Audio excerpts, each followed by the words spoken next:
Lamar, it's great to see you. I've been really looking forward to this conversation with you tonight. Thank you so much for doing this with me. I think it's going to be a lot of fun.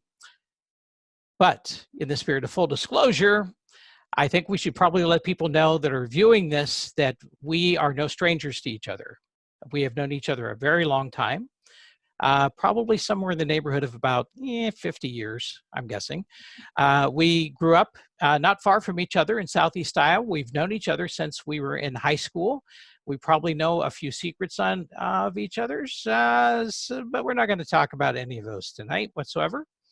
We followed each other's careers and families, and which has been really a lot of fun. We've been through a few crises together, and we even, with the greatest test of friendship any friendship can endure, is we actually wrote a book together. So we go back a ways. Absolutely, Tom. It's been a great time. But we have so many memories. But as you said, that those can be talked about at a different time. I'm really happy to be here. We're talking about something I think that is very important to both of us and the people that we spend time with and work with. So I'm looking forward to that. So ready to go.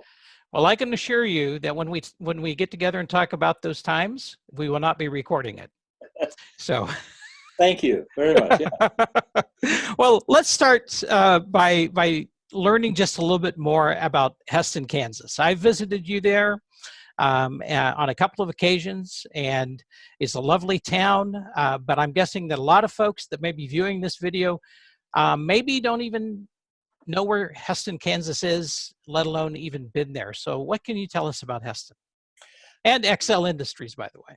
Absolutely. You know, I moved to Hesston in 2003. I was recruited to as an administrator for a small college here in town, two-year college that was founded by the Mennonite Church back in the day. So I worked there for about 11 years as a vice president of student life and athletics, and come to love this town. It's a small town of about 3,700 people. You know most of the people in some way or another in a small town like this. You either work with them, or you go to church with them, or you socialize with them. It's a very tight community in the sense that, most people know each other and know a lot of, have a lot of connections. It's also a town that has two large industries in it. For a town our size, we have an industry called AGCO that makes farm implement equipment, employs somewhere in the neighborhood of 900 to 1,100 people. 900 to 1,100 people. And AGCO has been around for a long time. Excel also has been around for a long time. We make zero-turn lawnmowers, and in fact, we hold the patent for the first zero-turn lawnmower. So it all started here in Hesston. And we have right now about 620 employees. So you can see that we're between the two companies. We employ quite a few people in the surrounding area. Yeah, indeed you do. Well, tonight we're going to be talking about disruptions in the workplace and how does a company come back from a major disruption. Let's begin by talking a little bit about a very significant and traumatic disruption that occurred at Excel Industries on February 25th, 2016. Let's see if I got this right. You're leaving work for the day. You get into your pickup truck. You're going to go down the street and have coffee with your son-in-law, if I remember right.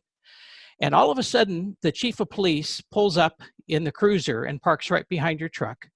And you're thinking, what the hey? So you get out and you start to say, hey, what are you doing parking behind me? And you notice he gets out, he reaches in the back seat and grabs a rifle. And he strides right to the door you just came out of. He goes inside the door, and that's when you begin to hear gunshots.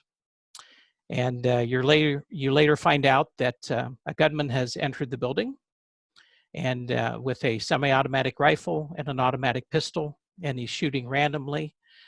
Prior to that, he shot 2 community members, and there were 10 people or 12 people shot inside Excel Industries, and 3 of them were fatalities. Did I get that right? That's correct. It was 12 people plus the 3 fatalities, and actually 4 fatalities because the gunman was our employee as well. In this particular slide, you're going to kind of walk us through a little bit more information on that.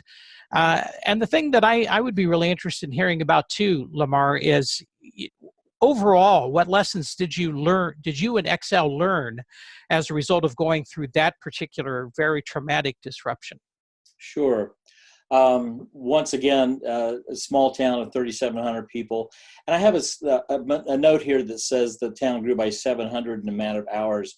And it's absolutely true. Within a short time after the shooting was over, law enforcement, obviously from all over the state, and first responders, fire departments, crisis intervention personnel, and the crisis team for the county and 2 counties beside us showed up immediately to begin processing. You know, I already mentioned that we're one of the largest employers, and so we had employees. At that time, we were just under 1,000 people as far as our employee base. So we had employees from not only Hesston and the county that we're in, which is Harvey County, but we're only 30 miles from Wichita, Kansas, and so we had employees from Wichita to north up to Salina, and so we covered quite a geographic area. So we had lots of people who were impacted very quickly by the event. Additionally, our surrounding towns were in lockdown. Our schools were in lockdown. It was pretty traumatic for the whole community. There were about 400 people in the plant. We have 2 shifts, and we were in the second shift, which was our smaller shift. The Cedric Ford, who was the shooter, was served a PFA, or a protection from abuse order, earlier that day, and actually had been served the week prior to that as well. And then soon after that, he left and came back from Newton, Kansas, and started wounding people in Newton, and kind of made his way to Hesston. And then if you take a look at the timetable, we're talking about a total of 12 minutes from the time the first report came in Newton until the time our police chief fatally shot him inside of our offices. 12 minutes is a very short amount of time for all of that to happen. And as it says here on the slide, there were 5 crime scenes in that 12 minutes. That's right. Starting with his home, and then on the roadway, on his way out of town, and then ending up at Excel. Wow. So what an amazing and incredibly traumatic event. And you know, when you step back and think about it now, overall, what were the lessons that you took away, you and Excel Industries took away from that situation? You know, I've gone through this this type of conversation multiple times. What was our takeaway, and how can we kind of put that together in a way that's helpful to other people? And you know, one of the things that I would say is a takeaway is we thought we were prepared for anything. You know, Hesston had been through a tornado, for example, years earlier, which devastated the city, and the city came together and pulled together. And you know, we've been through training, crisis training, and on all of those kinds of things, and we thought we were prepared, and I believe that we were at many levels, but you're never really quite prepared. And so that was one of the lessons, is understanding in a small rural town, bad things can happen. So no matter where you're at, just understanding that it's important to be prepared, to understand kind of what one's roles are, how to function in the midst of crisis, who to rely on, how to work with the community, etc. So what we learned was the crisis planning we did was helpful, but a lot of what we had to do was kind of as we went. You know, at that time there were not a lot of articles, there were not a lot of books, manuals that took you through what happens immediately after any kind of an incident. Who gets together and what do you do next? Fortunately, myself and others had been through incident command training up in McPherson at the fire department there a couple of years earlier. Because of the work we did with students, we understood the incident command system, which is part of what the fire departments and first responders and the police departments use. And I've said this multiple times that I highly recommend leaders to be able to work with their first responders to learn how this works, because it's very helpful in those first few minutes and couple of hours, understanding who's in charge, who do you talk to, and how do you make things happen. So training we know is important, but a lot of it is you have to make good decisions based off of what you think the important things are at the time. Getting together with the right people, learning how, or trusting the people who are in leadership to make good decisions, you trusting yourself to make good decisions. I think if I learned anything about the leadership at Excel at that time, it was how good they actually were at their jobs, how well they trusted each other, how well they listened to each other. Even when there wasn't a book in front of them, they made good decisions based off the values of the company. Mm-hmm. So this whole conversation between us right now came about as a result of another conversation you and I were having over coffee on a Saturday morning a few weeks ago. And in that conversation, you made a comment that really kind of reached out and grabbed me. You said that you, again, were in a conversation with the attorney that and is still the attorney for Excel, with whom you worked closely during the shooting incident.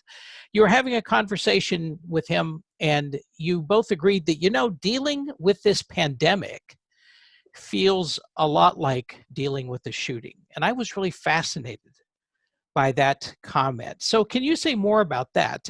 In what ways is it similar? In what ways is it different? Just like having a crisis plan for an incident like a tornado or a shooting, there are pandemic crisis plans as well. And I've been part, and so is John, who is the attorney. We've been part of developing these things over our careers, so we know about them. But when time hits, you don't pull a book off the shelf. You go with what you know, and it kind of comes up to the front, and you walk through it together. And that's what we did. And that felt a lot like what we did at the shooting too. We knew the material, but we were making decisions based off what we think were the right things to do, not based off of what point A and point B was in the manual. Same thing with the pandemic response. Some of the other things that felt very similar was the communications that we had to do, the writing of material, the developing of policy on the fly, being able to communicate with federal, state, and local governments. All of that we've been doing. Now, obviously, we're not the only ones in this particular situation, but it felt like those first 3 weeks of the shooting where you get no sleep. This is on your mind all of the time, and you're reading and you're learning and you want to apply. And most importantly, in both those situations, we focused on the employees, and the bottom line is what's going to be best for them, because they are the heart of any kind of organization or company. Yeah. Yeah, and you also told me that this was a time when the Excel core values really began to come through. When you're making the decisions about do you put people on furlough? Do you test people? What do you tell people about the next steps? You're going down the road of how do I take care of people? It's not about necessarily how do I make sure I get enough lawnmowers made for the day, or how do I work with my dealers who are out in another state. Right now, we're saying, how do we take care of people? That's exactly the first things we talked about during the shooting as well. Since, again, we didn't pull a book off the shelf, I remember clearly our president during the shooting, and we did it the same thing when the pandemic arose, was let's pull our core values together, because this is who we are. This is how we want to function. How do we take care of our people? How do we take care of our customers? Yeah, being passionate about beating the competition is absolutely a part of our business. But I got to tell you that making sure that the business part of the company or the organization remains solid, meaning that it doesn't fall apart, doesn't necessarily all function the same way, but taking care of the business as well. The fourth bullet point is that do the right thing, and this was key to us. Almost every meeting that we had now with the pandemic and before, it was about, okay, what is the right thing here? We have this decision to make. We have these choices. What's the right one? How do we take care of the people? How do we take care of the business? And what is the right thing to do? What do we want the community to experience, and what can we live with and in the decisions we're making? I can go down the rest of these, being humble, being open with employees. We get to that last one, and there for a long time, you don't feel like you can have a good time and fun. But I will be honest with you, even in some of the most difficult times, when you respect the people you're working with, you all realize at times you need to just lighten up a bit and enjoy each other's presence. Otherwise, it can be a very long time before you get to that. Well, you mentioned a couple of times the importance of really thinking about your employees and caring about them as people and not just as employees. And so what I'm wondering is as a follow-up to that, what were the kind of employee and staff needs that you had to consider at the time of the shooting, and then now in the time of the pandemic? Mm-hmm. Obviously, when you have a traumatic event, something that is, the shooting happened in a matter of minutes, and there were people who experienced things that were trauma-inducing at the moment, and continuously. That brought to light more crisis intervention type of work with our employees, which, thankfully, we have a lot of really good resources in this area. So yeah, there's kind of that first stage of trying to address our employees' immediate responses in the shooting case, but also in the pandemic situation, being able to understand that this is new for them. They don't know how to respond. They don't know how we're going to respond. And if you recall, nationally, we were just all kind of watching this whole a pandemic move in our direction, and there was this heightened anxiety over time, and so our goal was to begin to address that and talk to our employees as soon as we could, once we started knowing things, and letting them know that we're going to be working on this daily and communicating with you daily. That really, and I think that built some trust. That I've had lots of feedback in the last few weeks about how valuable that is. Even the smallest things that we can share, like for today, the KDHD, which is the Kansas Department of Health and Environment, changed the states that if you come from these states, you have a 2-week mandatory quarantine, and they changed the list today. So I sent out another email, and I just sent out the other one yesterday. But the employees appreciate that. That we're on top of it, that we're communicating, and that they're being thought of and are participating in a way. Yeah. So a disruption, when it occurs, whether it is a sudden traumatic disruption like a shooting, or whether it's more incremental, although it's really hard to think of the pandemic as incremental because it came upon us so fast, right? I mean, like just overnight, we're like in some kind of lockdown situation. But I think that in another sense, though, the pandemic is a little bit more slower rolling at this point, and it continues to be a disruption. But in either case, whether that disruption is sudden and traumatic, or whether it is incremental and perhaps just as traumatic, disruption can really have an impact on the culture of an organization. And some of what you've been talking about already, Lamar, makes me think that this had to have some really significant impacts on the culture of Excel Industries, both the shooting and also the pandemic. Can you speak a little bit to the issue of culture? Oh, absolutely. And it has changed the culture. And honestly, some of it are in ways that maybe we wish it wouldn't have. Um, you know, prior to the shooting, we were a company where you could come in, talk to whomever you needed to talk to. We were definitely seen as a very open part of the community and very accessible. That's not the case anymore. So that culture has changed.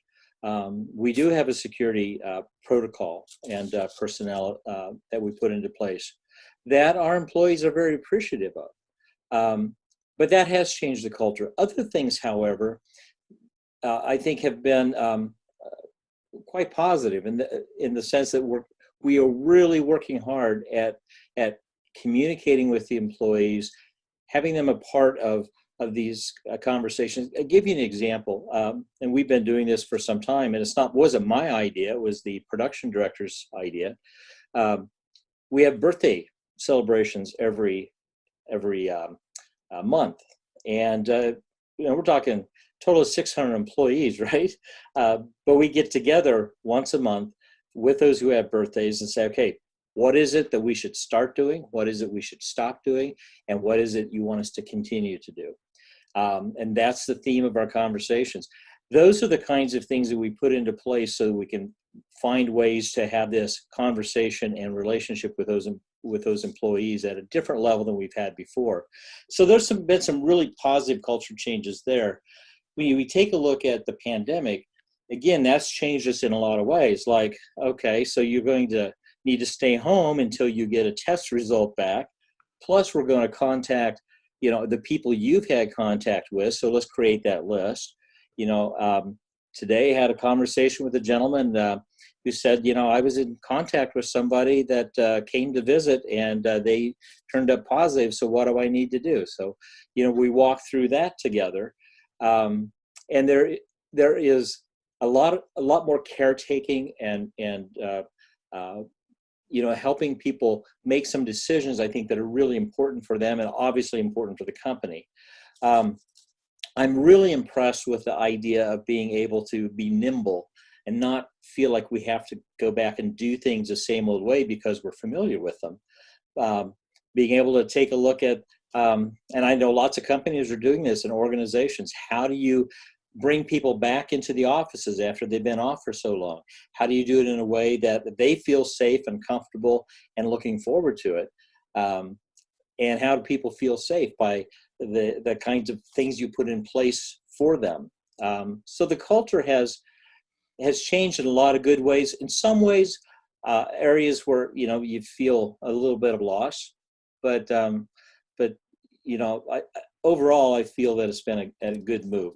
Another area that I think a lot of organizations and companies are working with is giving people the space not to be at work. Boy, that's a tough one. We're in manufacturing, right? We're putting out so many mowers a day, and you need people there to do those jobs. But they have someone home who's sick, or they are fearful of being there, or back in the time of the shooting, psychologically they just cannot come back to work. We had people who were out for over a year that we kept on our roll, saying, when you can come back and when you're ready to come back, we'll walk you through. And we brought those people back. Not all of them. Some could not make it. But the fact that we gave them the room to do that, I think, I feel very good about those choices, even though we had people on our rolls who were not producing lawnmowers. When you get right down to it, in a business, that's what you're looking to do. So it does change the culture and how you approach working with your employees. And in the long run, you build, I think, a better culture, and you build loyalty, and you build good relationships. So I'm curious about something, and that is that, there have been a lot of cultural shifts that you've described here. how does it seem that your employees are embracing the cultural shifts around the pandemic? I have other clients that I work with. I have a number of clients that I work with that are in some large organizations, some small organizations, and sometimes it seems like the response of their staff or their employees is kind of like all over the place. You know, some are adjusting very well, some are not adjusting very well. What's been your experience there at Excel? So my first response is, I have two or three on this one because it is kind of all over the place. The first thing that we needed to do, and I think everybody needs to do, is make sure those individuals who have the role of leadership at some level are models. They have to buy in, they have to be able to be part of what the company is wanting to put forth as a process. And that was an important part of our work. You know, we have line leads and we have supervisors and we have production managers. All of those folks, we pulled together and said, listen, we need for you to demonstrate what it is we're wanting the majority of our employees to do. And they did that very well. And that modeling is really important. But, you know, you find people who have a particular viewpoint that maybe this isn't quite what we're all making it out to be, or the viewpoint of you're not being serious enough and taking care of us. I mean, you have those extremes and everything in between, right? The key in my book, and when I'm talking with the production director as well, is to make sure we find a place for the whole spectrum to have a voice. Otherwise, they're going to have a voice somewhere. And so it's much more helpful to be able to be heard than it is to feel like you're not heard. But we're very clear on our expectation. We hold that pretty tight.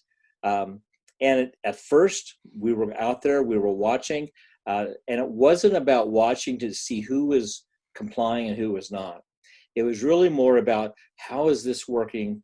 Where are the weak areas? Where are the strong areas? What can we do to bolster this and help people make better choices? That's kind of how we've addressed it. I was in those birthday meetings again today, like I said, and you know, some people were wearing masks and some weren't. It's not mandatory in our factory, unless you're in certain positions where you're in close contact. You must wear a mask, but we have the separation laid out in all of our meeting rooms and on the plant floor. And everyone respected everyone else's space. I was very impressed when sitting in that meeting with people about their birthday. They weren't complaining, and they were managing themselves well. So I really think a lot of it is setting up the expectations, letting people be heard, and having good modeling. Very nice. Very nice. So you've had some time now to step back from the disruption of the shooting. And, you know, we have been in this pandemic culture now for 4 months. My goodness, if you can imagine it. We've been in it that long. As you're thinking particularly first about the shooting and now about the pandemic, what do you feel that you did well back then? What are you doing well now? And what are you doing to get ready for the next disruption? Because you and I both know there's always going to be a next disruption. You know, this is a hard one for me, because I'll be totally honest with you, Tom, and transparent about this. I cannot tell you that first year, or even those first 2 years after the shooting, that I felt that we did things well, or that I felt that I did things well. I think there was so much emotion tied to this, so much unknowns. Why? We didn't have the FBI or the KBI report until a year after, when the case was finally closed. And plus, we couldn't talk about the event for 2 years, just because of the state legal laws, the state laws. So Um, I honestly don't feel like we processed together very well those first couple of years. And because of that, my a lot of what I saw uh, reflected back. I wish I would have done this. I wish I'd have done something better. I wish I could have handled this differently. But since that time, part of my own, I think, recovery, um, from that experience was to go out and start talking about it with HR folks. I mean, that's my thing, right? HR. SHRM, the Society of Human Resource Management, is an organization that's quite active. And so I spent about 2 years traveling in some of those circles, just talking with other HR folks about HR stuff related to this. And honestly, Tom, it was through that process I really began to feel like, began to see the things that Excel did, the things that I did, that made a positive impact. So I talk about communication. Could we have done it better? Could Lamar have done it better? Absolutely. Did we do what we could do and try to do as well as we could? Yes, and I feel good about that. Um, you know, pulling the employees together. You come to Hesston, Kansas. There's nowhere where you can put 1,000 people like we had together to talk to all of them. We don't have a facility large enough to do that here or the neighboring town, and so we had to find ways to try to overcome those kinds of situations. Do we wish we could have done? That's something I wish we could have done better. But we worked hard at bringing those people together the best we could. So yeah, I think that those are some things we did with the shooting. Working with the community, I can't overstate this. How valuable it is to get outside of yourself and outside of your organization. I think this is where we did quite well, and I think it's because of the kind of community that we grew up in here as a company. We just knew everybody. And that's good and bad. I mean, unfortunately, law enforcement and first responders were working with people that they knew. But being able to be with the community, processing the difficult stuff, working with the city government, working with the colleges, working with the churches and the counseling, we were providing we're still providing counseling, and it's been this long. I think those things we did well. There were mistakes in there, there were gaps in there, but I think the communication piece, working with the community, and also trying to take care of the employees the best we can and get them back into a place where they felt comfortable coming back into the workplace and working with us. In fact, Tom, people often ask me, how many people did you lose as far as employees who didn't come back? It was a handful. Out of 900, it was a handful. In fact, our applications went way up. And I really attribute that to the way we worked within the community. So Lamar, what are you doing to get ready for the next disruption? What are you doing on this side of things before? God forbid, we're in the middle of a new disruption right now. We don't even want to think of another one, right? But they do come along, they do happen. So how have you been preparing for the next one? Well, my office, my team, I have 7 people in my office, and I got to tell you that our moment of terror, if I could use that term, was when we realized that the information system that we inherited, all of us were fairly new in our roles at Excel. The information system that we inherited was woefully lacking on personal information. Phone numbers, addresses of employees, emails, way to contact people, emergency contacts. I'm not sure when they had ever been updated. And the system was antiquated in being able to actually extract that data. Honestly, one of my trauma situations was sitting in my office that night with KBI, trying to pull data out of the system for them to contact families, and realizing, I don't know if I've got good data or not. And it turns out we didn't have a lot. So what I'm doing right now, my team is doing, is we are together implementing a new human resource management system so that our data is clean, easily retrievable, updated regularly, in the cloud, can access it from anywhere. So I never want that trauma again of looking in at my computer screen and going, oh my gosh, there's nothing there I can pull. So that's one thing, just being prepared within my own department with the logistical kinds of things. The other thing I tell you what that we're doing, and I think is pervasive in the company, it's not just me. We are working across departments a lot closer. The silos are, pretty shallow these days.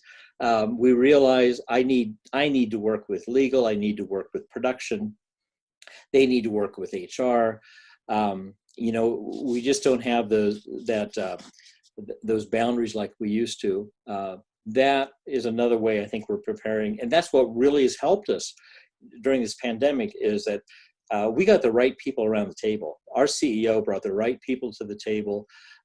It wasn't by title at all. It was by impact, who had impact in what areas. And it's worked really well. He's done a nice job of pulling the right group together. That's an area that I think we're working in. You talk about resiliency, and you talk about a company who learns from those kind of events and puts the right things into place because of the right things to do and benefits from that. You believe that it's going to have an impact should there be another event or whatever it might be. There's also that personal side. How do you prepare yourself for this? My background is in clinical psychology. Prior to that, I had done some church work. And through those times, some of the most difficult times to deal with, and Tom, you've been there as well, when you deal with the pain of other people, you deal with their trauma in their life, try to help them walk through those times. Some of my work that I used to do prior to this life was working with police departments and first responders and working at doing some of the debriefing work with them, and just realizing what everybody goes through when you deal with a traumatic situation. So as much as I know that and have worked with it and have experienced it, I think personally I'm working really hard at trying to get a sense of what my role in the future could be should that happen. I don't want to have to go through this again. Yeah. But you and I know, right? My son told me, he sent me a text right after the shooting, says, "Dad, you were being prepared for this in your whole career." It's like, well, that's not fair, right? Don't tell me that. That's not fair. But our lives do prepare us for things. And I myself and other leaders and my department, we have chosen to take this on and saying, listen, what are we learning? Where are the pain points? And what do we need to be prepared for? So it's very much in front of us. Even though it's 5 years ago or so, it's still very alive for us. And we want to always remember that and be prepared. Well, so this was actually going to be my last question, but it's not quite going to be my last question. But you've touched on this, so it seemed like a good time to ask it, and that is that when you think about the disruption of the shooting and now the pandemic, how has it impacted you as a person, as a leader? Yeah.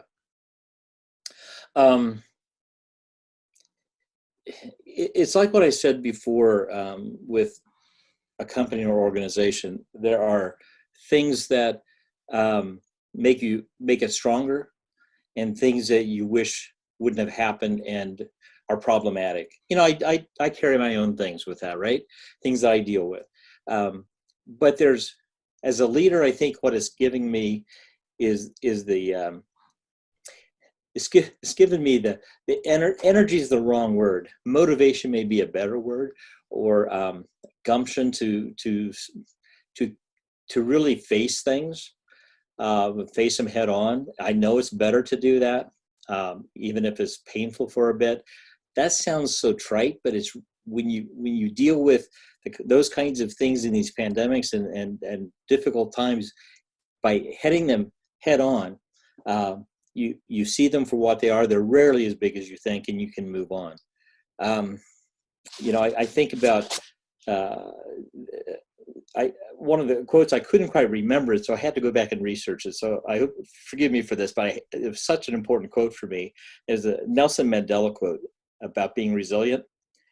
And he said, "Do not judge me by my successes. Judge me by how many times I fall down and get back up again." Hmm. And so when I look back, and that's why I said there are things I don't think I did very well.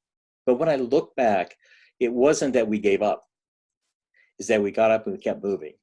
I think that really has impacted me on how I move forward. I'm okay with failing or not doing things as well, because I'm going to come back at it again. I'm not done. So I see that in my team. I see that in the company, and I see that as we moved into this pandemic. That's how we approached it. We made a couple of mistakes. Okay, let's back up and let's go at it again, versus hang our head and feel like we really screwed up. So I don't know if that answers your question, but that's how it's impacted me. That's very good. Thank you. We'll turn it outward here for Okay. the last couple questions. So you alluded to this a little bit. You talked about your previous life as a clinical psychologist, and what people would not necessarily know, because Excel is a very corporate environment, is that you actually spent most of your career in nonprofit work. And just before going to Excel, was your title vice president, or is that right? That's correct. I was vice president of student life at Hesston College. Right. Okay. Vice president of student life at Hesston College. So you have this really deep nonprofit background.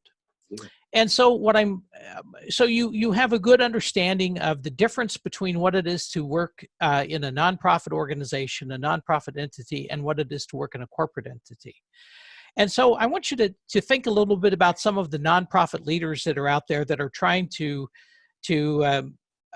manage this current disruption that we're in, and they also are going to face future disruptions as well. So I'm wondering, what are the competencies that you can see that they would need to develop, or that would even come into play right now as they're dealing with this particular disruption? Yeah. Ever since you kind of posed that question to me, I've been fascinated with it. Most of my life's been in nonprofit work. I'm from youth work and church work to working in mental health centers and hospitals and colleges. But there's some real similarities to working in the corporate. And I got to tell you, I'm very fortunate. Excel Industries, they hired me knowing full well I had never been in corporate. But what they told me was what they wanted was what I had to bring to the table about working with people. I don't think that changes between nonprofit or corporate. The most important thing is taking care of people, no matter where you're at. But I also remember and know that oftentimes finances are a big deal. It's tough in the nonprofit world. And there's a cost associated with certain things. There's a cost associated with security, for example. The cost to put up, card readers, for example, of going in and out of doors. That's not cheap. We looked at that multiple times at the college and just couldn't swing it, and totally understand what that's about. So there's that barrier about being able to afford some of the things that maybe businesses can't afford. And not all businesses can either. But when I look at cost and impact, and I'm sure you've seen the matrix of low cost, high impact, et cetera. To me, that speaks a lot about how we can make good decisions. There's a lot of low cost things we can do that have high impact. And a lot of it has to do with about who you are as a leader within that organization to be able to pull these things to the front and use them and work with them. I talked a lot here today about getting to know your community and working within your community, because there is strength in the community. People are willing to step up when they need to step up. We had 700 people, like I said in that first slide, show up in just a matter of hours, and they stayed. They stayed for like 2 weeks. And when they left, they said, we've never had so much food at anywhere we stayed before. There's a lot of good cooking that happened here in Hesston and was provided to these people who came to help us out. So getting to know the community, getting to know the people who, the organizations that are there in times of crisis, a storm, a damage, fire, whatever it could be. You're going to have first responders, you're going to have police, you're going to have fire departments. And these are organizations that are community organizations. They're there for you to depend on, but they're also there to help you and learn how to manage things. Having them come in and do trainings, or going through their trainings, or getting to know them one-on-one, or having a walkthrough about safety at your building that you're working in. There's a lot of ways you can connect with that population. Getting to know the educational institutions. The high school here in town opened up so that we could pair families with employees that night of the shooting. We needed somewhere to do that. So just having those resources available. So getting to know the community, I think, is a big one. Something that, and I'm not quite sure how to say this, Tom, you might even help me with this a bit. Sometimes I felt when I was in the world of nonprofit that there was a tendency to be slow to react, or slow to act. And I understand the value of making good decisions, processing those decisions, and putting them into play. However, there's also a time to be able to be action-oriented and to make the best decision you can make in the moment and move from there. That's one of the things I have appreciated about getting into the corporate world, has been the willingness to make decisions and move on those decisions. That's something I would say a leader in a nonprofit organization would need to spend some time taking a hard look at. And being able to manage things that are not clear, things that are complex, things that maybe are ambiguous. And leading through that and saying, we have to make some decisions. We can't know everything and we can't manage everything, but we know we have to go in this direction and making those choices. I talked a lot about the silos, working across departments. Collaborating is a word often used, right? About working with other people, and I like the word, but it's even more than that.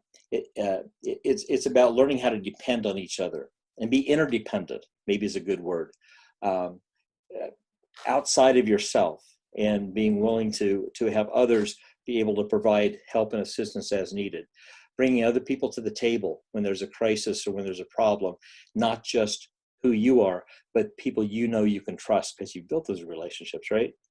Boy, communication's huge. I think the hardest part for me, and I know that my attorney friend, was 2 years of silence, not being able to talk about what happened at an intimate level. But being able to communicate with all that you can with the people that not only are part of your organization, but represent and support your organization. To me, that's huge, because silence is really a communication tool in itself. And people will read what they feel that they need to read. During this time, there's conflict. So I'm looking at these kinds of characteristics or competencies that I think good leadership in any organization where it's important, and that is One of these is being able to manage conflict. And boy, I tell you what, conflict can derail you so quickly when things are tense and things have to be decided quickly.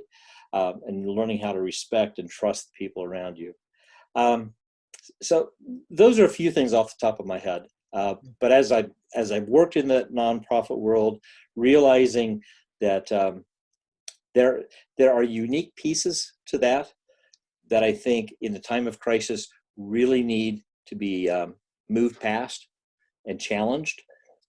But there also are some real valuable pieces in that world that I think you want to hold on to and make sure that you even tap into those. And a lot of that is there are people on the board. There are people that have been a part of your organization for years on the outside who have great experiences and resources. That's a value that you want to tap into. Very good. Long answer, sorry. No, that's okay. Absolutely no problem, Lamar. And it sounds like, I was going to ask you about resilience, but it sounds like you kind of covered that in a sense that a lot of those competencies, if a nonprofit leader is building those even now, there is implicit in all of that really developing a sense of resilience for when the disruption comes the next time.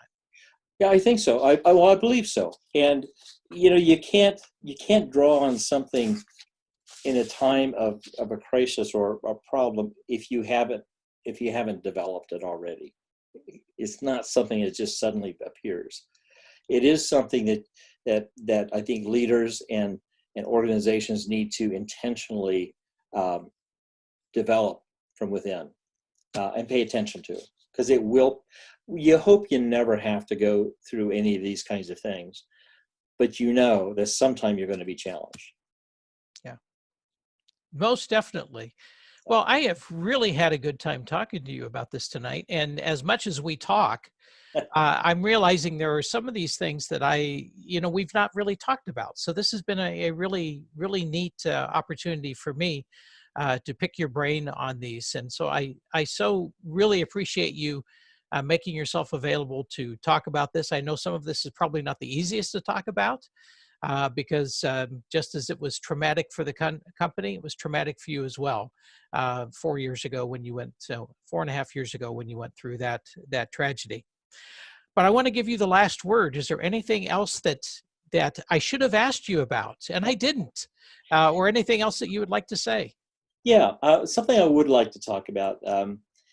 You don't, whether you're part of a nonprofit or part of the corporate world, you don't come at your role by yourself, or even within the business or organization. You come at it with all the people that you live with, and the people that are your family, people that you go to church with, if that's the case, or wherever you spend your time with others. Those people are part of this as well.